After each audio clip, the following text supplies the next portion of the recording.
เวลคัมทูอุดมใสดินแดนอุดมวิไลพระเจ้าสิ่งคำแห่งนี้ผู้ทาสงามตาดินแดนใบสาพันปีน้ำกัดไหลเย็นทั้งปีผู้คนมากมีน้ำใจ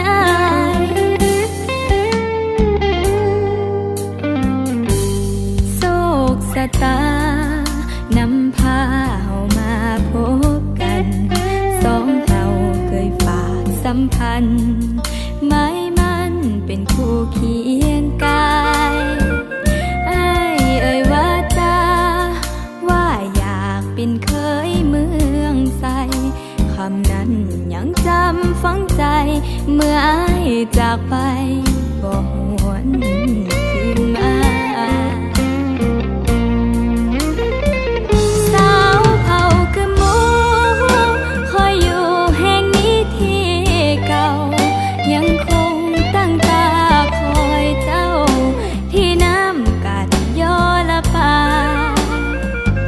เห็นสายวาลินไหลเลยบ่หวนขึ้นป่าเหมือนดังอยากย้ำเตือนว่าคนจากลาอาจบ่หวนคืนน้ำกัดยังคงไหลลิ้นจากป่าแต่คนที่ให้สัญญาบ่มีวิแววตาวคืนน้ำเปลี่ยนใจป่าย่านเวลาเปลี่ยนคนเป็นอื่นมองไปนี่คือซิมิคากับเจ้าหลายก็มันเป็นสิ่งเดียวที่อยู่เคียงข้างคอยตลอดเวลาสัญญาอุดมใสยังคงคอยเธอน้ำกัดยอละปาคอยเจ้ากลับคื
เหมือนดังอยากย้ำเตือนว่า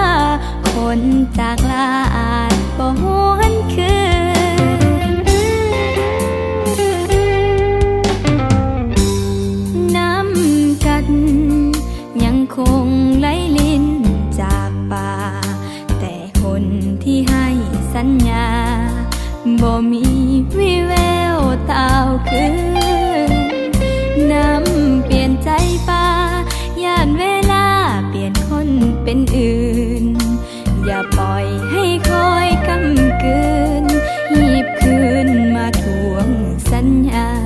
อุดมใสยังคงคอยเธอ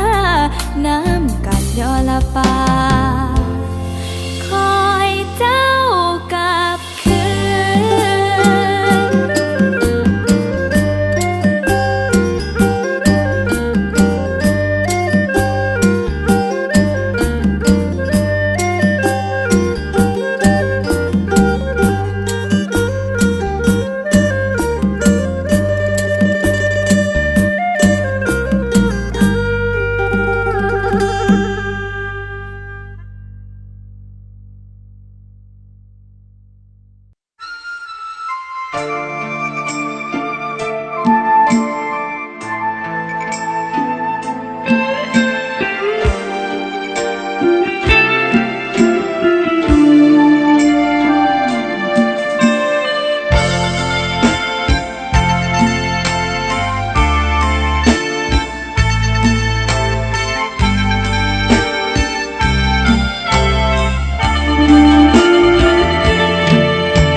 นต์ดลใจ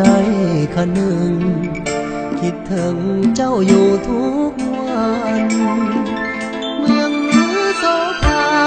มีภูผาป่าเขาสูงชันทำเหวจอมภูเป็นลัน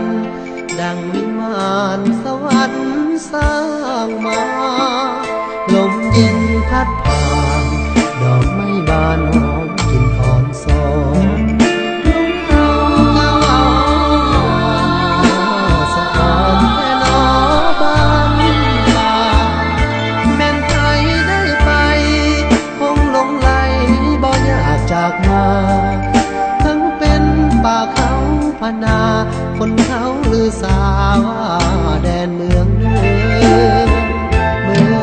ทะเลหมอกชนเผ่าและภูเขาสูงมีมนต์ดลใจสักจูผู้คนลงไหลไฟปอเมื่อยามหน้าหนาวนำหมอกขาวเป็นคืนเป็นทองเงินดังทะเลไหลลงเดี่ยวมองสุดทั่วสายตามีหลายชนเผ่า